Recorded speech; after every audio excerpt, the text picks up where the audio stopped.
संयुक्त गट ब क मुख्य परीक्षेसाठी अतिशय महत्त्वाचा विषय तो म्हणजे मराठी। तर मराठी विषयाची तयारी कशी करावी किंवा मराठी विषयाचा अभ्यास कसा केला पाहिजे, 50 प्रश्नांपैकी 45 प्लस मार्क मिळवण्यासाठी काय करावं लागणार, कशा पद्धतीने 45 प्लस मार्कांपर्यंत पोहोचावं लागणार, आजच्या सेशनमध्ये आपण ती चर्चा करणार आहोत। नमस्कार सर्वांना, मी लक्ष्मण चौधरी, सर्वांचं लक्ष मराठी ऑनलाईन प्लॅटफॉर्मवर सहर्ष स्वागत आहे। तर आपण प्रत्यक्ष आजच्या सेशनला सुरुवात करूयात। बघा, आज मी तुम्हाला सांगणार आहे की आतापर्यंतच्या इतिहासात आयोगाने ज्या ज्या घटकावरती प्रश्न विचारलेले आहेत त्या घटकावरची चर्चा आपण करणार आहोत। जास्तीत जास्त प्रश्न कोणत्या घटकावरती विचारलेले आहेत त्यावरती चर्चा करून कशा पद्धतीने आपल्या अभ्यासाची दिशा असली पाहिजे, जोपर्यंत म्हणजे आता ज्या पद्धतीने आयोग बदलत आहे, ज्या पद्धतीने हा बदलतं स्वरूप आहे किंवा ज्या पद्धतीने आयोग बदलत आहे पद्धतीने आपण बदललं पाहिजे। जर या सर्वच्या सर्व गोष्टींनुसार जर आपण बदललो तर निश्चित स्वरूपात आपल्याला या सर्व गोष्टींचा फायदा होणार आहे। सर, मला आतापर्यंत 40 मार्क्स मराठीमध्ये मिळाले, ओके। काही विद्यार्थ्यांचं सांगणं असतं सर मला 41 मार्क्स मिळाले, 42 मार्क्स मिळाले, ओके। अशा पद्धतीच्या बऱ्याच विद्यार्थ्यांचे फोन येतात, बरेच विद्यार्थी सांगतात, ओके। पण मित्रांनो, आजचं जे काही सेशन आहे, आजचं जे काही लेक्चर आहे, जास्त वेळेचं लेक्चर नसणार, पण सर्वांनी अवश्य आजचं लेक्चर बघा की ज्या विद्यार्थ्यांना 42 मार्क्स मिळाले आतापर्यंत, ज्या विद्यार्थ्यांना 40 मार्क्स मिळालेले आहेत त्या विद्यार्थ्यांनी 45 प्लस पर्यंत कसं पोहोचायचं, ओके। त्याच्या सेशनमध्ये मी सविस्तर चर्चेत आजच्या लेक्चरमध्ये मी घेतोय, ओके। सर्वात पहिल्यांदा जो आपला मराठी विषय आहे त्या मराठी विषयाची विभागणी आपल्याला माहिती असणं गरजेचं आहे। सर्वात पहिल्यांदा मराठी विषयाच्या विभागणीमध्ये नंबर 1 मध्ये मराठी व्याकरण, ओके। म्हणजे सर्वात पहिला जो महत्त्वाचा पार्ट आहे तो म्हणजे कोणता, तर तो व्याकरणाचा आहे। आता बरेचसे विद्यार्थी काय करतात की व्याकरणाला खूप मोठ्या प्रमाणामध्ये खूप जास्त स्वरूपात टार्गेट करतात किंवा जास्तीत जास्त त्याचा अभ्यास करतात। मग आता आपल्याला नेमका अभ्यास कशा पद्धतीने असला पाहिजे यावरतीच आजच्या सेशनमध्ये, आजच्या लेक्चरमध्ये आपल्याला चर्चा करायची आहे। नंबर 2 चा महत्त्वाचा पार्ट आहे तो म्हणजे मराठीतला, तो म्हणजे मी डायरेक्ट सांगतो शब्द संग्रह। आता ज्या पद्धतीने तुम्हाला व्याकरणाला, मराठी व्याकरणाला टार्गेट करायचं आहे त्याच पद्धतीने शब्द संग्रहाला। मग शब्द संग्रहामध्ये कोणत्या घटकावरती जास्तीत जास्त प्रश्न विचारली गेली आहेत आतापर्यंत किंवा विचारली जातात, ओके, त्यावरती चर्चा आपल्याला इकडे करायची आहे। आणि नंबर 3 मध्ये तिसरा जो महत्त्वाचा पार्ट आहे त्यामध्ये मार्क अजिबात जायला नको, तो तिसरा महत्त्वाचा घटक म्हणजे उतारे। आता उतारे म्हटल्यानंतर यावरती ठरलेलं असतं जे काही 5 प्रश्न आहे ती 5 प्रश्न उतारांवरती विचारली जातात। मग आपल्याला उतारांची प्रॅक्टिस, उतारांचा सराव खूप चांगल्या पद्धतीने केला पाहिजे, कारण की आपल्याला जेव्हा आपण परीक्षेला जातो त्यासाठी आपल्याला वेळेचं मॅनेजमेंट, वेळेचं नियोजन असायला पाहिजे। मग त्या वेळेमध्ये मराठी विषयाच्या 3 घटकांवरती प्रश्न विचारले जातात आणि या 3 घटकांवरती जर प्रश्न विचारली गेली तर उत्कृष्ट पद्धतीने ते प्रश्न आपल्याला सोडवता आले पाहिजे वेळेत, ओके। जसं मराठी आहे त्याबरोबरच आपल्याला त्यासोबतच आता इंग्रजीचं सुद्धा तेवढंच मोठं महत्त्व, तेवढंच मोठं वेटेज, दोघं विषयांसाठी बरोबरीचं वेटेज आहे, ओके। त्या पद्धतीने मराठी विषय जर तुम्ही लवकर आवरला तर तुम्हाला जास्तीत जास्त वेळ इंग्रजी विषयासाठी देता येणार आहे, ओके। म्हणून आता आपण आजच्या सेशनमध्ये परिपूर्ण मराठी विषयाची काही चर्चा आहे ते मराठी विषयाची चर्चा आपण करणार आहोत। बघा, आतापर्यंत मी तुम्हाला सांगितलं की आतापर्यंतच्या इतिहासात आयोगाने कोणकोणत्या घटकावरती सर्वात जास्त प्रश्न विचारलेले आहेत। तर मित्रांनो, त्यामध्ये सर्वात पहिला महत्त्वाचा घटक आहे तो म्हणजे वाक्यांचे प्रकार। आता खरे बऱ्याच विद्यार्थ्यांनी वाक्यांचे प्रकार वाचलेत, वाक्यांचे प्रकार अभ्यासलेत, पण परीक्षेमध्ये जो प्रश्न विचारलेला असतो किंवा परीक्षेमध्ये जे प्रश्न सध्या 20, 21, 22 पासून 3 वर्षापासून जे काही प्रश्न विचारण्याचं स्वरूप बराचसा बदलला आहे। तर या सर्व गोष्टी जर आपण लक्षात घेतल्या तर यामध्ये बऱ्याच विद्यार्थ्यांचे मार्क जातात आणि त्यावरती तब्बल आयोगाने हे जे काही विश्लेषण मी केलेलं आहे किंवा जे काही विश्लेषण तुमच्या समोर मांडतोय तर हे विश्लेषण आहे 2010 पासून ते 2023 पर्यंतचा आयोगाचा अप्रोच। संयुक्त गट ब आणि संयुक्त गट क या 2च पेपरसाठीचं हे विश्लेषण आहे। आतापर्यंत तब्बल 155 प्रश्न वाक्यांच्या प्रकारांवरती विचारलेले आहेत। म्हणजे तुम्हाला वाक्यांचे प्रकार हा घटक उत्कृष्ट पद्धतीने करावा लागणारच आहे। म्हणजे 2010, 11, 12, 13, 14, 15, 16 पर्यंत प्रश्न जास्त विचारली जात होती। त्याच्यानंतर 17, 18 पासून जो काही आपला परिपूर्ण पॅटर्न चेंज झाला, म्हणजे जिथे 130 मार्कांचं मराठी होतं तिथं त्या मराठीचं वेटेज जे काही ते 60 मार्कांवरती, 60 प्रश्नांवरती आलं। त्याच्यानंतर मग तिथून ते बदललं तर आता 50 प्रश्नावरती मराठीचं वेटेज आहे. म्हणजे आता जरी आपण विचार केला तरी वाक्यांच्या प्रकारांवरती ह्या 3 वर्षामध्ये विविध प्रकारची प्रश्न आपल्याला विचारलेली दिसली. मग ते सर्व प्रकार आले त्यामध्ये. ओके, सर्व वाक्यांचे प्रकार आले. पार तुमचं विधानार्थी वाक्यापासून तर केवळ संयुक्त मिश्र वाक्यापर्यंत जे सर्वच्या सर्व प्रकार आहे ते सर्वच्या सर्व प्रकार इथं आले. मग त्यावरती आतापर्यंत 155 प्रश्न विचारलेले आहेत. संकल्पनेवरती तुमचा जास्तीत जास्त भर असला पाहिजे. ओके, जास्तीत जास्त भर मी आता बॅचमध्ये होकारार्थी वाक्य, विधानार्थी वाक्य, नकारार्थी वाक्य, ओके, या सर्वांमध्ये नेमका काय फरक आहे तो उत्कृष्ट पद्धतीने सांगितलेला आहे. त्यामुळं कन्सेप्टवर भर द्या. मी तुम्हाला नेहमी म्हणजे माझ्या बॅचमध्ये युट्यूबला लेक्चर घेत असताना नेहमी तुम्हाला मी सांगत असतो की आधीची परीक्षा पद्धती वेगळी होती, आताची परीक्षा पद्धती वेगळी आहे. जास्तीत जास्त भर तुमचा कन्सेप्टवरती असला पाहिजे. ज्या दिवशी तुमच्या कन्सेप्ट क्लिअर झाल्या त्या दिवशी समजायचं की भरून भरून मार्क तुम्हाला मिळणार. तो विषय कोणताही असू द्या, तो मराठी विषय असू द्या का दुसरा कोणताही विषय असू द्या, तुम्हाला भरून भरून मार्क मिळणार म्हणजे मिळणार मित्रांनो. म्हणून आता वाक्यांचे प्रकार. त्यानंतर नंबर 2, बऱ्याच विद्यार्थ्यांचं सांगणं असतं तसं प्रयोग हा घटक आम्हाला खूप अवघड जातो. पण मित्रांनो, प्रयोगाच्या कन्सेप्ट जर तुम्ही क्लिअर केल्या तर मला नाही वाटत की प्रयोगासारखा अतिशय सोपा घटक कोणता असेल.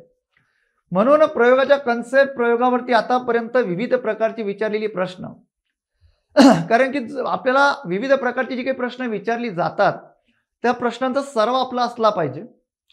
जास्तीत जास्त विश्लेषण आपण आयोगाच्या प्रश्नपत्रिकांचं केलं पाहिजे. मग यामध्ये प्रयोगामध्ये 2 प्रकारचे पाठ समजा. एक म्हणजे कर्तरी, कर्मणी आणि भावे प्रयोग, आणि जो दुसरा महत्वाचा पार्ट आहे तो म्हणजे संकीर्ण, त्याच्यानंतर संकर किंवा मिश्र, अशा प्रकारचा जो एकत्रित पार्ट आहे. तर त्यावरती सुद्धा बरीचशी प्रश्न आतापर्यंत विचारलेली आहेत. बऱ्याच विद्यार्थ्यांना ते अवघड जातं. ओके, तुम्ही जर म्हणत असाल, तुम्ही जर कमेंट्समध्ये मला सांगत असाल की सर संकीर्ण, संकर जे काही प्रयोगाचे प्रकार आहे त्याचं लेक्चर जर घेतलं तर बरं होईल, तर निश्चितच मी ते लेक्चर आपल्या यूट्यूब चॅनलवरती घेणार. आणि एक सर्वात महत्त्वाची गोष्ट मला सांगायला आवडेल की ज्या विद्यार्थ्यांनी अजूनही आपलं यूट्यूब चॅनल सबस्क्राईब केलं नसेल त्यांनी लवकरात लवकर सबस्क्राईब करा. ओके, कारण की अशा नवनवीन संकल्पनेसाठी आपल्या यूट्यूब चॅनलवरती ही सर्वच्या सर्व लेक्चर तुम्हाला करता येणार आहेत. बरोबर आहे. म्हणून यूट्यूब चॅनल सबस्क्राईब करा, जास्तीत जास्त शेअर करा, आणि जर तुम्हाला खरंच लेक्चर आवडते तर लाईक सुद्धा करा. बघा, आता तिसरं प्रकरण जे काही ते वर्णविचार. आता वर्णविचारामध्ये त्यावरती 66 प्रश्न आतापर्यंत विचारलेली आयोगाने ह्या 13 वर्षामध्ये. आता वर्णविचारामध्ये म्हटल्यानंतर बऱ्याचशा ज्या काही संकल्पना आहेत, ओके, तर त्या संकल्पना आपल्या क्लिअर असल्या पाहिजे. म्हणजे जसं की पद आणि शब्द यामधला फरक काय आहे, त्याच्यानंतर ध्वनी, मूलध्वनी यामधला फरक काय आहे, वर्ण, अक्षर यामधला नेमका फरक काय आहे, ह्या कन्सेप्ट आहे. विलोम पद म्हणजे काय, बरोबर, ह्या छोट्या छोट्या संकल्पना आहे. ह्या छोट्या छोट्या संकल्पना आपले मार्क्स घेऊन जातात. आता मागे म्हणजे 2013ला का 14ला एक प्रश्न, 2 प्रश्न विचारलेले की दिलेल्या शब्दाचं आकार विल्हेनुसार मांडणी करा, अशा प्रकारचा प्रश्न त्यामध्ये विचारलेला.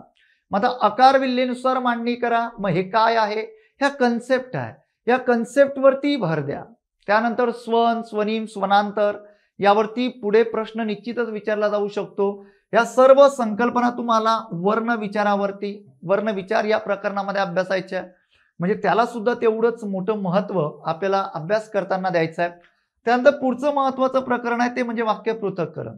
आता मित्रांनो, वाक्यांचे प्रकार नुसते मी प्रकार सांगितले इथं, मी वाक्यांचं संकलन घेतलेलं नाही, मी वाक्याचं रूपांतरण घेतलेलं नाही, त्यांना स्वातंत्र्य पद्धतीने मी ठेवलं आहे. जर या सर्वांना एकत्रित केलं असतं तर खूप जास्त प्रश्न या फक्त वाक्यांच्या प्रकारावरती विचारली गेलेली आहेत आतापर्यंत. म्हणून त्या पद्धतीने आपल्याला अभ्यासाची दिशा त्या पद्धतीने आपली असली पाहिजे. म्हणून आता वाक्य पृथक्करणावरती आतापर्यंत 66 प्रश्न विचारलेले. इथं पण वाक्य पृथक्करण म्हटल्यानंतर एक वाक्य दिलेलं असतं, त्या वाक्याचं पृथक्करण करावं लागतं. मग पृथक्करण करणं म्हणजे काय, कशा पद्धतीने केलं पाहिजे, ज्या महत्वाच्या संकल्पना आहेत त्यामध्ये उद्देश विस्तार म्हणजे काय, बरोबर का नाही. त्यानंतर कर्म विस्तार काय, विधानपूरकाचे प्रकार कोणते आहेत, बरोबर आहे. त्यानंतर पुढे जर आपण गेलो, विधेय म्हणजे काय, विधेय विस्तार म्हणजे काय, ह्या सर्व संकल्पना जर तुमच्या चांगल्या पद्धतीने क्लिअर असतील तर निश्चितच यावरती प्रश्न कसाही विचारलेला असू द्या, निश्चित स्वरूपात तुम्हाला ते उत्तर भेटणार आहे. आतापर्यंत एक वाक्य दिलेलं असायचं, त्याचं पृथक्करण किंवा त्यातला उद्देश विस्तार किंवा उद्देश ओळखा अशा प्रकारची प्रश्न विचारलेली असायची. पण आता थोडं ज्या पद्धतीने सर्व स्वरूप बदलते आहे की एखादं संयुक्त वाक्य दिलेलं असेल, त्या संयुक्त वाक्याचं पृथक्करण कसं केलं जातं, एखादं मिश्र वाक्य असेल त्या मिश्र वाक्याचं पृथक्करण कसं केलं जातं, ह्या सर्व कन्सेप्ट आपल्याला परीक्षेच्या दृष्टिकोनातून महत्वाच्या आहे मित्रांनो. मग जेव्हा आपण या पद्धतीने जाणारे, या पद्धतीने ज्या पद्धतीने आयोग बदलत आहे, ज्या पद्धतीने या सर्व गोष्टी बदलत आहे, या सर्व गोष्टी लक्षात घेऊन जेव्हा आपण अभ्यास करणार आहे, तेव्हा आपल्याला जे टार्गेट किंवा आजचं जे काही लेक्चर मी तुम्हाला सांगितलं आहे ते म्हणजे कोणतं, जे आजच्या लेक्चरमध्ये माझं टार्गेट आहे की 45+, ओके, 45+ मार्क्स तुम्हाला घ्यायची आहे. मग ह्या पद्धतीने तुम्ही गेलात तर निश्चित स्वरूपात तुमच्या मार्कांमध्ये भर पडणार आहे. आणि दुसरी एक महत्वाची गोष्ट थोडं अजून एक सांगतो की जर तुम्ही ही जबाबदारी मला दिली, म्हणजे तुम्ही मराठी व्याकरणाचा कोर्स जर घेतला तर निश्चित पद्धतीने उत्कृष्ट पद्धतीने ही जबाबदारी मी पार पाडेल आणि तुम्हाला जास्तीत जास्त आपल्या बॅचमध्ये सर्व कन्सेप्ट वरती मी लेक्चर घेतलेत. निश्चित स्वरूपामध्ये ह्या ज्या सर्व गोष्टी मी इथं सांगतोय त्या सर्व विश्लेषित पद्धतीने मी आपल्या बॅचमध्ये मांडल्यात. आणि सर्वात महत्त्वाची गोष्ट मला सांगायला आवडेल की जी नोट्स तुम्हाला मी प्रोव्हाइड करणार आहे त्या नोट्समध्ये या सर्वच्या सर्व गोष्टी मी इन्क्लुडेड आहे किंवा समाविष्ट केलेल्या आहेत. त्यामध्ये फ्लोचार्टमध्ये नोट्स आहे, त्यानंतर सविस्तर नोट्स आहे, जास्तीत जास्त प्रश्नांचा सराव मी बॅचमध्ये घेणार आहे. आता मी ज्या पद्धतीने एक टॉपिक झाल्यानंतर आयोगाच्या प्रश्नांचं विश्लेषण मी बॅचमध्ये घटक वाईज करून दिलंय, घटक निहाय करून दिलंय, त्याबद्दल काही शंका नाहीये. जर तुम्हाला खरंच लेक्चर आवडत असेल, तुम्हाला खरंच वाटत असेल की नाही निश्चितच आपल्याला सरांच्या बॅचमधून फायदा होणार आहे, तर आजच आपलं लक्ष मराठी अकॅडमीचं ॲप डाउनलोड करा प्ले स्टोअरमधनं आणि बॅच खरेदी करा. संयुक्त गट ब व क मुख्य परीक्षेसाठी स्वतंत्र पद्धतीची आपली बॅच आहे. बॅचची फीज अतिशय माफक आहे, ओके. आणि सध्या आता ॲप लॉन्चिंगच्या मुहूर्तावर किंवा सध्या आता जे काही आपला ॲप लॉन्च झाला त्याच्या मुहूर्तावर आपण 20% आपली बॅच विद्यार्थ्यांना देतोय. तर या सर्वांनी या संधीचा फायदा करून घ्या असं मी म्हणेल, ओके. चला जाऊया पुढे. बघा आता पुढे अजून काही महत्वाची घटक आहे संधी. आता बऱ्याच विद्यार्थ्यांना संधी हा घटक अवघड जातो, पण संधी म्हटल्यानंतर एकदा तुमचा सराव झाला, त्या कन्सेप्ट तुमच्या क्लिअर झाल्या की नंतर संधीचा अभ्यास करण्याची गरज पडत नाही. जी उदाहरणं आलेली असतात ती उदाहरणं लक्षात ठेवू नका.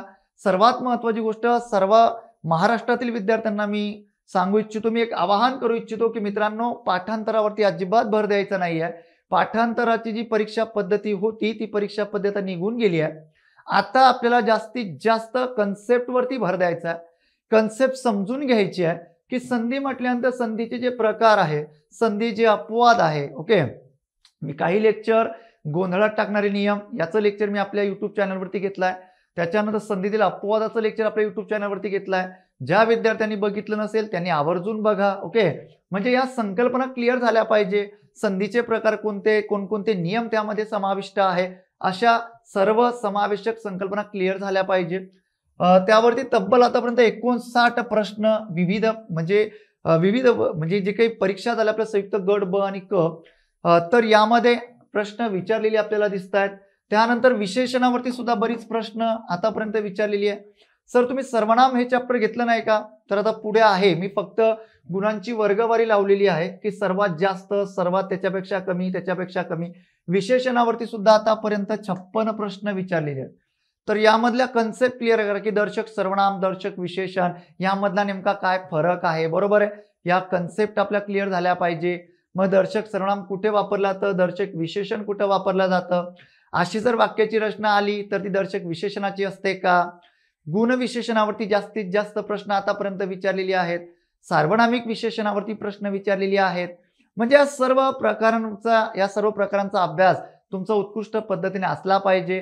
कन्सेप्ट क्लिअर असल्या पाहिजे. आणि तुम्हाला काही अडचण असेल, अजून काही जणांना वाटत असेल की सर आम्हाला अभ्यासाच्या नियोजनासंबंधी मार्गदर्शन करा, हा माझा मोबाईल नंबर आहे 9096755652.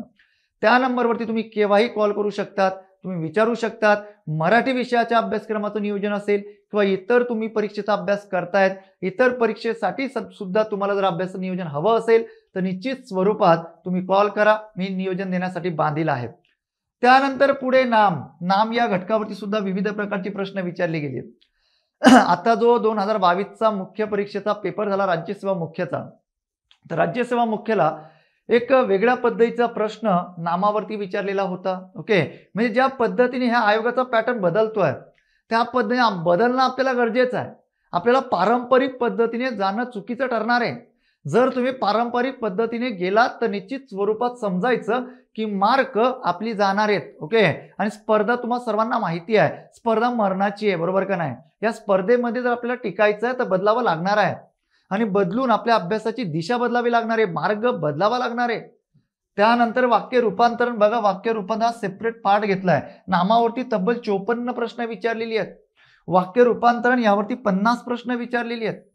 की एक वाक्य आपल्याला दिलेलं असतं. बघा बघा तुम्ही कोणत्याही परीक्षेचा पेपर घ्या, कोणतीही परीक्षा घ्या, कोणत्याही पेपरला यावरती प्रश्न येतो म्हणजे येतो. की एखादा प्रश्नार्थी वाक्य दिलेलं असेल त्याचं विधानार्थी वाक्य बनवा, एखादा होकारार्थी वाक्य दिलेलं असेल त्याचं नकारार्थी बनवा. म्हणजे अशा प्रकारची जी प्रश्न आहेत ना, तर निश्चितच स्वरूपात अशा प्रकारची प्रश्न तुम्हाला यावरती विचारली जातात. एखादं होकारार्थी असेल नकारार्थी बनवा. म्हणजे ह्या प्रश्नांचा जास्तीत जास्त सराव आपला असला पाहिजे. त्यावरती सुद्धा बरीच प्रश्न विचारली गेली आहेत. त्यानंतर पुढचा महत्वाचा घटक आहे तो म्हणजे क्रियापद. आता क्रियापदावरती सुद्धा कन्सेप्ट आहे. क्रियापदामधला जो महत्वाचा पार्ट आहे तो मी इथं समाविष्ट केलेला नाहीये, तो म्हणजे धातू व धातू साधिते. हा एक महत्वाचा पार्ट आहे त्यामधला, की या कन्सेप्ट क्लिअर झाल्यानंतर यावरती जी विचारलेली प्रश्न आहेत ती प्रश्न तुम्हाला येत असतात. म्हणजे या घटकावरती सुद्धा याच्याशी तो रिलेटेड आहे. आतापर्यंत 22 प्रश्न मित्रांनो फक्त धातू व धातू साधिते या कन्सेप्ट वरती आतापर्यंत 22 प्रश्न विचारलेले आहेत. म्हणजे वेगवेगळ्या प्रकारची प्रश्नांचं स्वरूप जे काही बदलत आहे त्या पद्धतीने आपण अभ्यासाची दिशा ठेवली पाहिजे. आता धातू व धातू साधिते यावरती वाटलंच तर एक लेक्चर मी आपल्या युट्यूब चॅनलला घेऊन घेणार. मला कमेंट्समध्ये सांगत चला. सर्व विद्यार्थ्यांचा महाराष्ट्रभरातून खूप चांगला प्रतिसाद मिळतोय, सर्वांचा मी आभारी आहे.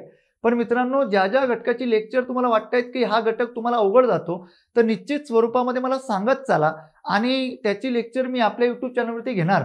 धातू व धातू साधिते यावरती तब्बल 22 प्रश्न आणि त्यानंतर क्रियापदावरती 40. म्हणजे अशा पद्धतीने वेगवेगळ्या प्रकारची प्रश्न. मग क्रियापदावरती कोणती? मग क्रियापदावरती त्याचे प्रकार असतील क्रियापदाचे. त्यानंतर आख्यादी कन्सेप्ट काय आहे त्यावरती बरीचशी प्रश्न विचारली गेलीत. ओके, तर अशा पद्धतीने धातू साधिते, कृदंत यावरती प्रश्न, या संकल्पनांवरती प्रश्न. म्हणजे या कन्सेप्ट वरती जास्तीत जास्त तुमचा भर असला पाहिजे. त्यानंतर पुढचा महत्वाचा पार्ट आहे तो म्हणजे शब्दांच्या शक्ती, काव्य आणि रस. आता शब्दांच्या शक्ती म्हटल्यानंतर बऱ्याच विद्यार्थ्यांना अवघड जाणारा घटक आहे. आता त्यांना अभिधा व्यंजना लक्षण आहे मुख्य प्रकारावरती प्रश्न जर विचारलेला असेल तर निश्चित स्वरूपात त्यांना हे सर्व जमतं. पण जेव्हा त्याचे उपप्रकार आलेली असतात, जसं अभिधा शब्दांच्या शक्तीचे उपप्रकार, बरोबर का नाही, म्हणजे ह्या उपप्रकारावरती योग रूढ, बरोबर ना, त्यानंतर योग रूढ हे जे उपप्रकार आहे यावरती एखादा प्रश्न विचारलेला असला तर तिथं बऱ्याच विद्यार्थ्यांची मार्क जातात. पण आता मित्रांनो आपण बघतोय की 2020ला, 21ला, 22ला तब्बल 3 वर्षी एक प्रश्न, 2 प्रश्न यावरती विचारले गेले. याचा सराव किंवा याच्या कन्सेप्ट तुमच्या प्रॉपर क्लिअर असल्या पाहिजे. की योग म्हणजे काय, रूढ म्हणजे काय, योग रूढ म्हणजे काय, या संकल्पना नेमक्या काय आहेत, या कन्सेप्ट तुमच्या क्लिअर झाल्या पाहिजे. त्यानंतर रसावरती सुद्धा गेल्या 2 वर्षापासून एक प्रश्न विचारला गेलाय. रसावरती सुद्धा एक प्रश्न विचारला गेला. जेवढे रसाचे प्रकार आहेत, जेवढे 9 रसाचे प्रकार आहेत, रस म्हणजे काय किंवा प्रत्येक प्रकारामध्ये येणारी जी काही उदाहरणं आहेत तर उदाहरणं लक्षात ठेवू नका. उदाहरणं तीच येतील याचं म्हणजे याची शाश्वती नाहीये, तीच येतील याची शाश्वती नाहीये. पण कन्सेप्ट समजून घ्या ना, की आपलं जे दैनंदिन जीवन आहे त्या दैनंदिन जीवनामध्ये वावरत असताना, दैनंदिन जीवनाचा प्रवास करीत असताना सर्वात महत्वाची गोष्ट की प्रत्येक मुवमेंटचं, प्रत्येक चळवळीचं, प्रत्येक प्रसंगाचं वर्णन या रसामध्ये मांडलेलं असतं. मग तो शृंगार रस असेल, तो हास्य असेल, अद्भुत असेल, बरोबर, या सर्वांचं वर्णन या रसामध्ये केलेलं असतं. त्यावरती तब्बल आतापर्यंत 40 प्रश्न विचारले आहेत मित्रांनो. आणि त्यानंतर पुढचा महत्वाचा पार्ट आहे तो म्हणजे विभक्ती विचार. आतापर्यंत विभक्ती विचार तुम्ही अभ्यासला असेल मला माहिती आहे. पण आता बघा, आता जो नुकताच पेपर पार पडला, वर्ग 3चा जो काही पेपर पार पडला तर संयुक्त गट ब क चा जो काही पेपर पार पडला तर त्या पेपरमध्ये जी काही विभक्ती कारकर्त्याची व्याख्या विचारलेली होती तर ती वेगळ्या पद्धतीने विचारलेली होती. त्यानंतर त्याच्या प्रकारांवरती प्रश्न आतापर्यंत विचारले आहेत. 3 वर्षामध्ये बरीचशी प्रश्न विभक्ती विचारावरती प्रश्न विचारली गेली आहेत. मग विभक्ती विचार म्हटल्यानंतर सरसकट आता नुसता अभ्यासू नका की प्रथमा विभक्ती म्हटल्यानंतर प्रथमा विभक्ती हा प्रत्यय नाहीये, कारक हा आहे, मग एवढंच का नाही, अजून प्रथमा विभक्ती कोणत्या प्रकारचे कारक प्रकट करते. कर्ता हा मुख्य कारकर्ता तर आहे, पण त्याच्याबरोबर अजून कोणते कारक प्रकट करते. दुसरी महत्वाची गोष्ट की प्रथमा विभक्ती कारक हे प्रकट करते, पण त्याच्याबरोबर कोणते उपपदार्थ प्रकट करते. मग कारक काय, उपपदार्थ काय, या कन्सेप्ट या संकल्पना आहे, यावरती जास्तीत जास्त भर द्या. आणि जर तुम्हाला या संकल्पना समजत नसतील तर निश्चित स्वरूपामध्ये तुम्हाला सांगितलं मी, त्यासाठी परिपूर्ण लक्ष मराठी उत्कृष्ट पद्धतीने हा प्लॅटफॉर्म तुमच्यासाठी तयार आहे. त्यानंतर उभयान्वी अव्यय हा पार्ट अतिशय महत्वाचा आहे. मला यावरती 34 प्रश्न जरी विचारलेली असली तरी मला यावरती जास्तीत जास्त बोलावं असं वाटणार. कारण की जो वाक्यांचे प्रकार हा जो पार्ट आहे, तर वाक्यांच्या प्रकार म्हटल्यानंतर त्यावरती जास्तीत जास्त हा घटक म्हणजे या घटकावरती तो घटक परिपूर्ण अवलंबून आहे. कारण की एक महत्वाची गोष्ट काय की उभयनिवी अव्ययाचे जे 2 मुख्य प्रकार आहेत का नाही, प्रधानत्व बोधक आणि गौणत्व बोधक, तर प्रधानत्व बोधक मध्ये येणारे जे सर्व प्रकार आहेत ते सर्व संयुक्त वाक्य आहेत आणि गौणत्व बोधक मध्ये येणारे जे सर्वच्या सर्व प्रकार आहेत ते कोणते वाक्य आहेत, ते मिश्र वाक्य आहेत. म्हणजे याच्या जर संकल्पना तुमच्या क्लिअर झाल्या उभयनिवी अव्ययाच्या तर बऱ्याचशा गोष्टी तुमच्या क्लिअर होऊन जातात. त्यामुळे याला उत्कृष्ट पद्धतीने अभ्यासा, याच्या कन्सेप्ट प्रॉपर क्लिअर करा की प्रधानत्व काय, गौणत्व काय, प्रधानत्व केव्हा असतं, गौणत्व केव्हा असतं, गौणत्वाची रचना नेमकी कशी असते, प्रधानत्व म्हणजे काय, प्रधान या शब्दाचा अर्थ काय, कन्सेप्ट आहे. या संकल्पना समजून घ्या. जोपर्यंत या संकल्पना तुम्ही समजून घेणार नाही तोपर्यंत या सर्व गोष्टी लक्षात येणं, या सर्व गोष्टी समजणं थोडं अवघड होणार आहे. त्यानंतर पुढे सर्वनाम, सर्वनामावरती 30 प्रश्न विचारलेले. हे बघा आता कमी कमी प्रश्नांची संख्या होत चाललेली आहे. 30 प्रश्न विचारलेले सर्वनामावरती. मग सर्वनामाचे प्रकार तुम्हाला सर्वांना माहिती आहे. विभागणे काय आहे, प्रकार कोणते आहे, कोणकोणती सर्वनामे आहेत, बरोबर, एकूण सर्वनामे किती आहेत, या सर्व गोष्टींवरती आपण भर दिला पाहिजे. या कन्सेप्ट क्लिअर केल्या पाहिजे. पुरुषवाचक सर्वनाम, आत्मवाचक सर्वनाम या दोघांमधला नेमका काय फरक आहे, या दोन्ही गोष्टी कशा पद्धतीने आपण समजून घेतल्या पाहिजे, कशा लक्षात ठेवल्या पाहिजे, त्या गोष्टी आवर्जून इथं अभ्यासा. पुढे काळ व अर्थ. जसं तुम्ही क्रियापद अभ्यासलं की क्रियापद अभ्यासल्यानंतर क्रियापदाशी आवर्जून किंवा क्रियापदाशी संलग्न हा पार्ट आहे काळ व अर्थ. काळावरती सुद्धा 1 प्रश्न 2 प्रश्न सध्याच्या घडीला विचारली जात आहेत आणि आतापर्यंत तब्बल 29 प्रश्न त्या घटकावरती विचारलेली आहेत. आता जो पेपर पार पडला त्यावरती अपूर्ण वर्तमान अपूर्ण भविष्यकाळावरती प्रश्न होता, त्याच्या आधी सुद्धा प्रश्न विचारलेली होती. म्हणून काळामध्ये ज्या महत्वाच्या संकल्पना आहे, आता बऱ्याच विद्यार्थ्यांना काळाचे मुख्य प्रकार माहिती आहे, काळाचे उपप्रकार माहिती आहे, पण प्रश्न जर एखाद्या वेळेस विचारला लागले की सन्निहित भविष्यकाळ काय, सन्निहित भूतकाळ काय, तर या संकल्पना तुमच्या क्लिअर असल्या पाहिजे. म्हणजे जे तुम्हाला पारंपरिक पद्धतीने जी प्रश्न विचारली गेलेली आहे ते तर तुम्हाला करायचीच आहे, पण अजून कशा पद्धतीने पुढे प्रश्न विचारली जाऊ शकतात. आता मी तर माझ्या बॅचमध्ये म्हणजे जेव्हा विद्यार्थ्यांना सरावाला जेव्हा प्रश्न मी देणार तेव्हा सरावाला प्रश्न अशा स्वरूपामध्ये देणार आहे की समजा हा 2020चा या टॉपिकवरचा प्रश्न, आपला सरावातला असा प्रश्न, म्हणजे सेम सारखा, की त्या पद्धतीने जर तुमची तयारी झाली तर निश्चित पद्धतीने तुम्ही 45+ व्हायला काही अडचण नसणार आहे. त्यानंतर पुढे शब्दयोगी अव्यय. शब्दयोगी अव्ययामध्ये 25 प्रश्न आतापर्यंत विचारलेले आहेत. मग विभक्ती प्रत्यय शब्दयोगी अव्यय यांच्यामध्ये फरक काय, कारण की काही शब्दयोगी अव्यय ही विभक्ती प्रत्ययांचं काम करतात, विभक्ती प्रतिरूपक प्रत्ययांचं. मग या सर्व संकल्पना काय आहे ह्या समजून घेतल्या पाहिजे. त्यानंतर विरामचिन्हे, 1 प्रश्न तर विचारला जातोच. विरामचिन्हे म्हटल्यानंतर व्याकरणासाठी अतिशय हा जास्त महत्वाचा घटक आहे. त्यावरती आतापर्यंत तब्बल 24 प्रश्न आतापर्यंत विचारलेली आहेत. 24 प्रश्न. विरामचिन्हे म्हटल्यानंतर एक वाक्य दिलं असतं, त्या वाक्यामध्ये कोणत्या विरामचिन्हांचा वापर होणार आहे अशा पद्धतीचा प्रश्न आपल्याला विचारला जातो. ओके. त्यानंतर पुढे जर आपण लक्षात घेतलं तर आता पुढे शब्दसंग्रह. आता शब्दसंग्रह जर आपण लक्षात घेतला, शब्दसंग्रह जर आपण लक्षात घेतला तर त्यामध्ये एक महत्वाची गोष्ट येते की आतापर्यंतच्या इतिहासात आयोगाने शब्दसंग्रहावरती विचारलेली प्रश्न कोणती आहेत.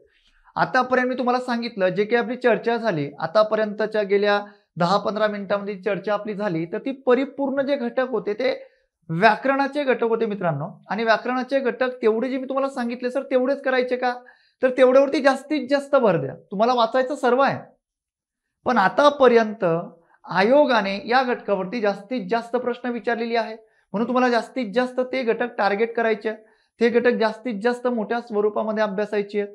आता थोडं शब्दसंग्रहाकडे या. आता यामध्ये बऱ्याच विद्यार्थ्यांना सांगणं असते की सर यावरती आम्हाला जास्तीत जास्त मार्क आमची जातात. पण मित्रांनो, जर 50 प्रश्न विचारलेली असतील, किती प्रश्न असतील, 50 प्रश्न असतील, तर त्या 50 प्रश्नांपैकी आपण समजा 30 प्रश्न व्याकरणावरती घेऊया की व्याकरणावरती 30 प्रश्न समजा, कारण की बदलत असतात, म्हणजे एवढीच विचारली जातात का सर, तर यामध्ये बदल होत असतो. 30 प्रश्न जी आहे ती व्याकरणावरती बघा, व्याकरणावरती 30 प्रश्न. राहिलेली जी काही समजा इतर जी काही 5 प्रश्न सोडून द्या उतार्यांवरती, या 50 पैकी 5 प्रश्न जी आहे ती ठरलेली आहे उतार्यांवरती, यामध्ये काही बदल होत नाही. ओके, मग 30 आणि 5 किती आली, 35 झाली. उरलेली 15 प्रश्न जी काही आहे त्या 15 प्रश्नाचा 15 असतील, काही कोणत्या वर्षी 12 असतील, कोणत्या वर्षी 13 असतील, कोणत्या वर्षी 18 असतील, अशा पद्धतीने यांचं बदलतं स्वरूप आहे. मग आता इकडं जर समजा आपण मिनिमम 15 प्रश्न विचारली जातात असं आपण गृहीत धरूया, मग 15 प्रश्नांपैकी आतापर्यंत कोणते घटक सर्वात जास्त टार्गेट झालेले आहेत 2010 पासून ते 23 पर्यंत, तर बघा सर्वात जास्त प्रश्न आतापर्यंत समानार्थीवरती विचारलेले आहेत. समानार्थीवरती आतापर्यंत 106 प्रश्न विचारून झाले आहेत मित्रांनो. किती, 106 प्रश्न आतापर्यंत विचारलेले आहेत. मग समानार्थी शब्द कोणती वाचायची सर, जे तुमच्याकडे आहेत तीच पुन्हा पुन्हा करा. ओके, तीच समानार्थी शब्द परीक्षेमध्ये विचारली जातात. ओके, एखादा प्रश्न म्हणजे एखादा शब्द जर नवीन असेल जो तुम्हाला जमणार नाही, तो महाराष्ट्रातील कोणत्याच विद्यार्थ्यांना येऊ शकत नाही, बरोबर आहे. त्यासाठी आपण त्या पद्धतीने अभ्यासलं पाहिजे, बरोबर. समानार्थी शब्दांची नोट सुद्धा आपल्या ॲपमध्ये तुम्हाला उपलब्ध होणार आहे. त्यानंतर वाक्प्रचार. आता बघा तुम्ही क्वेश्चन पेपर एक विश्लेषित जर करत असणार तुम्ही किंवा क्वेश्चन पेपर जर तुम्ही बघितल्या तर यावरती एक वेगळ्या प्रकारचे प्रश्न गेल्या 3 वर्षापासून विचारले जात आहेत वाक्प्रचारावरती. आधी कसं होत होतं की वाक्प्रचार दिलेला असायचा, त्याचा अर्थ ओळखा असा प्रश्न विचारलेला असायचा, किंवा त्याचा समानार्थी वाक्प्रचार ओळखा अशा प्रकारचा प्रश्न विचारलेला असायचा. पण मित्रांनो, गेल्या 3 वर्षापासून काय होत आहे की प्रश्न एक वेगळ्या पद्धतीने विचारले जात आहेत. प्रश्न विचारण्याची पद्धत बरीचशी बदलली आहे.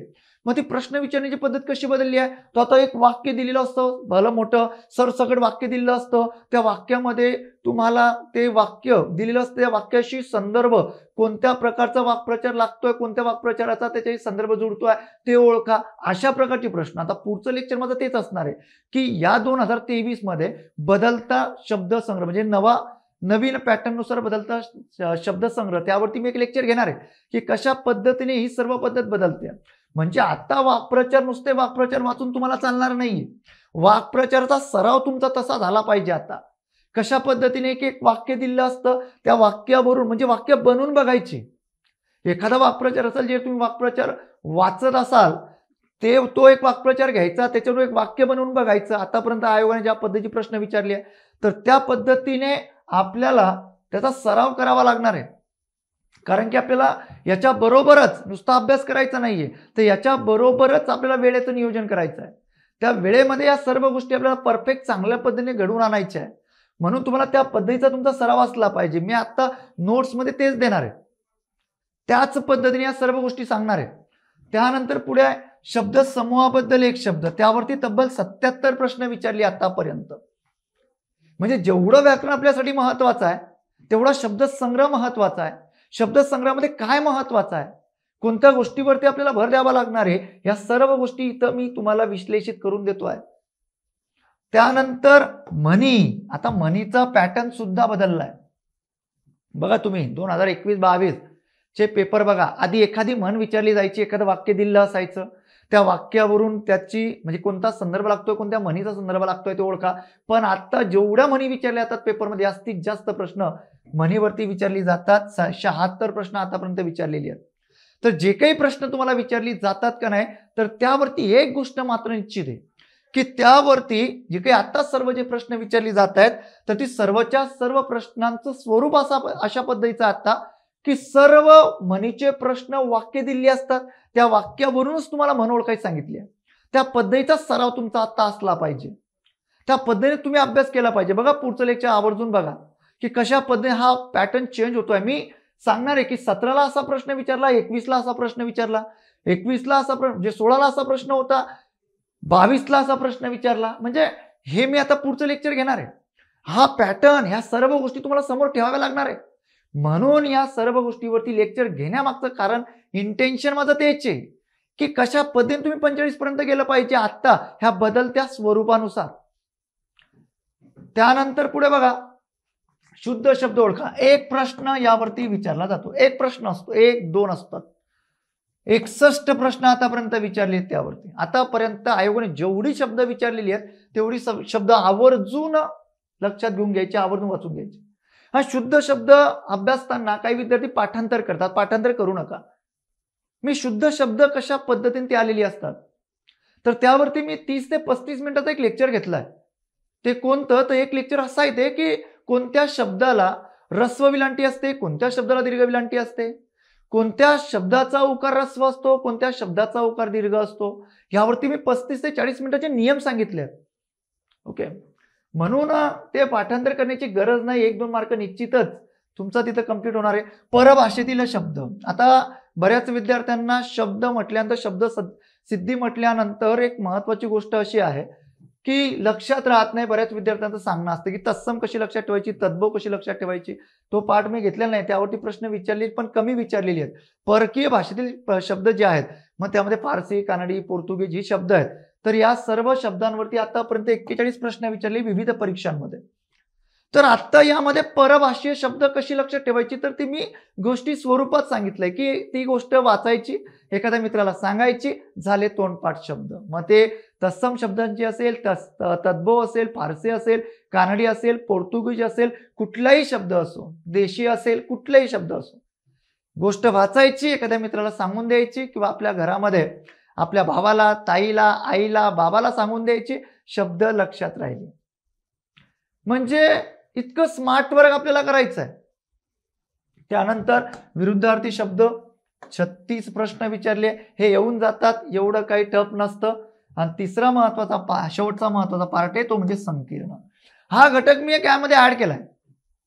यामध्ये ऍड करण्यामागचं कारण काय आहे बघा, तुम्ही 2021-22चा क्वेश्चन पेपर बघा, त्यावरती अशी प्रश्न विचारले, जेवढे मी व्याकरणाचे घटक सांगितले ना, जे तुम्हाला अभ्यासक्रमाला घटक आहेत ना, त्याच्यापेक्षा काहीतरी वेगळं. म्हणजे आता निबंध लेखनाची वैशिष्ट्य विचारली काही पेपरला, काही पेपरला पत्र लेखनाची वैशिष्ट्य विचारली, बरोबर आहे. काही पेपरला एखादा शब्द दिलेला, त्या शब्दाचा वाक्यात उपयोग करा. म्हणजे हे जे प्रश्न विचारले जात आहेत, या सर्व गोष्टीच्या बदलांसाठी आपल्याला सामोरे जाणं महत्वाचं असणार आहे. म्हणून मी संकीर्ण या 2 वर्षामध्ये 18 पासून ते 22 पर्यंत 4 वर्षामध्ये 8 प्रश्न, तब्बल 8 प्रश्न विचारलेले त्यावर. म्हणजे 8 प्रश्नांचा सराव सुद्धा तुम्हाला करायचा आहे. त्या पद्धतीने तुम्हाला मार्गक्रमण करायचं आहे मित्रांनो.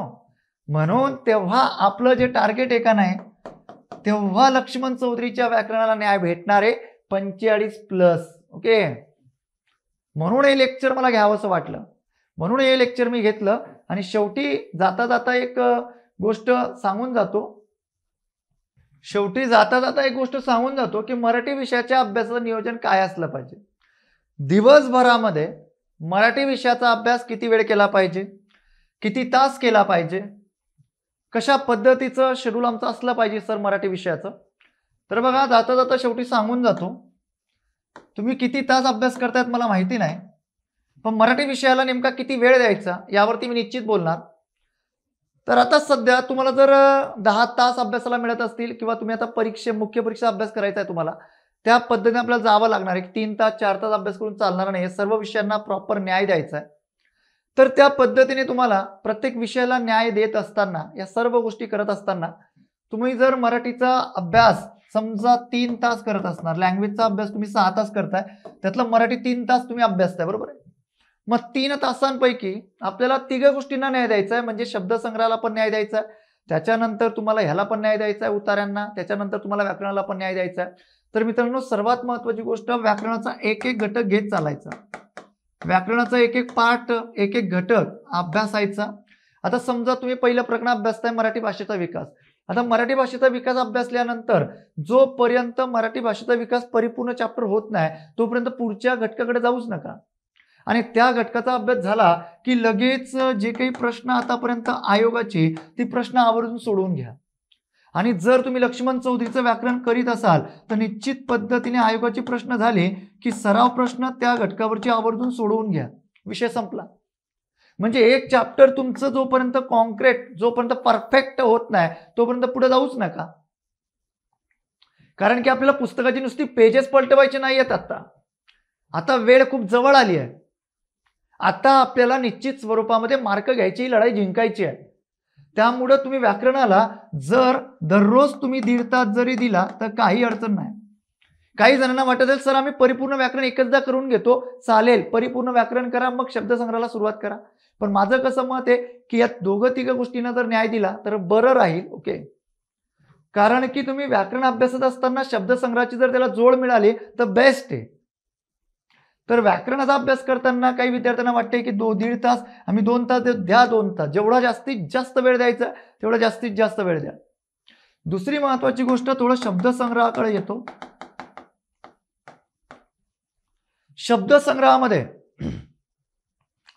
शब्दसंग्रहामध्ये जे काही प्रश्न विचारले जातात 15 प्रश्न, 12, 13 अशा पद्धतीने प्रश्न विचारण्याचं स्वरूप आहे.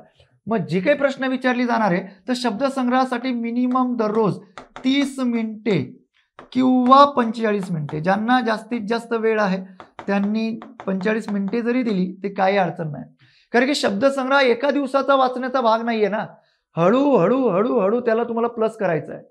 समानार्थी शब्द असतील, विरुद्ध असतील, म्हणी असतील, वाक्प्रचार असतील, म्हणी कशा पद्धतीने करायच्या, त्याच्यानंतर वाक्प्रचार कशा पद्धतीने करायचे, रोज 5-5, 5-5, 10-10 समानार्थी शब्द वाचायचीच. पुन्हा पुन्हा पुन्हा पुन्हा हे वाचल्यानंतर ते लक्षात राहतात आणि परीक्षेमध्ये विचारलेल्या प्रश्नाचं निश्चितच उत्तर आपल्याला येत असतं. म्हणीचा अभ्यास कसा करायचा आहे, वाक्प्रचार अभ्यास कसा करायचा आहे मी तुम्हाला सांगितलं गोष्टी स्वरूपात. आता पुढचं लेक्चर ते असणारच आहे.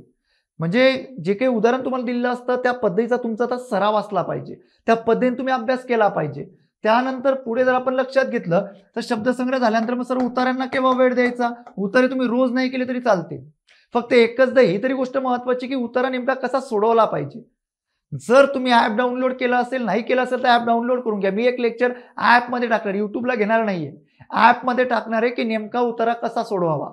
त्यावरती एक लेक्चर मी ऍपमध्ये घेणार आहे. ज्या विद्यार्थ्यांना उतारा सोडवण्याची पद्धत माहिती नसेल, ज्या विद्यार्थ्यांना उतारा सोडवण्याची पद्धत माहिती करून घ्यायची, त्यांनी ऍप डाउनलोड करा. डेमो व्हिडिओजमध्ये ते लेक्चर तुम्हाला निश्चित बघायला मिळेल. ओके, अशा पद्धतीने उतारे आणि 2 दिवसात जेव्हा तुम्हाला वेळ मिळेल तेव्हा 15-20 मिनिटांमध्ये एक उतारा सोडवायचा, वेळ लावून सोडवायचा. कारण की उतारा दिलेला असतो आपल्याला पण त्या वेळेमध्ये तो सोडवावा लागतो. 5 प्रश्न असतात मित्रांनो. 5 प्रश्नांपैकी एकही मार्क जायला नको ना, एकही जायला नको. म्हणून मला सांगायचं आहे की अशा पद्धतीने जर तुम्ही मार्गक्रमण केला, अशा पद्धतीने अभ्यास दिशा ठेवली ना, मी सांगतोय म्हणून नाही, परिपूर्ण आयोग समोर ठेवा. आयोग समोर ठेवून आपल्याला अभ्यासाला जायचं आहे, अभ्यास करायचा आहे. त्या पद्धतीचं मार्गक्रमण आपलं असलं पाहिजे. विषय संपला. आणि त्यानंतर सर्वात महत्वाची गोष्ट आहे ती म्हणजे रिव्हिजन. रिव्हिजन आपली असली पाहिजे. खूप जास्त हा जो पार्ट महत्वाचा आहे तो आपल्या स्पर्धा परीक्षेसाठी अतिशय महत्वाची भूमिका पार पाडतो. तो म्हणजे रिव्हिजनचा पार्ट. ओके, याला दररोज 20 मिनिटं जरी तुम्ही दिली ना, मराठी विषयासाठी फक्त बोलतोय, 20 मिनिटं जरी दिली ना की दिवसभरामध्ये मराठी मी काय केलं आहे, तर दररोज दिवसभरामध्ये 20 मिनिटं अभ्यास जेव्हा तुम्ही थांबवणार दिवसाचा, तेव्हा 20 मिनिटं मराठीच्या विषयाची रिव्हिजन करूनच अभ्यास थांबवा. मराठी असेल किंवा इंग्रजी असेल किंवा जे विषय तुम्ही अभ्यासत असणार, रिव्हिजन करून फक्त मराठी विषयासंदर्भात बोलतोय, 20 मिनिटं त्याला प्रॉपर वेळ द्या. संपला विषय. जे आपलं टार्गेट आहे 45 प्लस, निश्चितच तेवढे मार्क मिळणार म्हणजे मिळणार. निश्चित सर्वांना फायदा होणार आणि जास्तीत जास्त आपलं लेक्चर शेअर करा. पुन्हा एकदा सूचना देतो, ज्या विद्यार्थ्यांना या सर्व संकल्पना क्लिअर करून घ्यायच्या आहे त्यांनी आजच आपलं प्ले स्टोअरमध्ये जा आणि लक्ष मराठी अकॅडमी ॲप डाउनलोड करा. निश्चित स्वरूपात तुम्हाला खूप मोठा फायदा आपल्या बॅचमधनं होणारच आहे. तो सराव जे मी तुम्हाला सांगितलं बॅचमध्ये त्या सर्व गोष्टी करून घेण्याची जबाबदारी माझी आहे मित्रांनो. जी फीस तुम्ही भरणार त्या फीचा 1-1 रुपयाचा मोबदला मी माझ्या लेक्चरमध्ये तुम्हाला देणार, संकल्पनेच्या स्वरूपात देणार. सर्वांचा आभारी आहे. सर्वांना धन्यवाद. जय हिंद, जय महाराष्ट्र.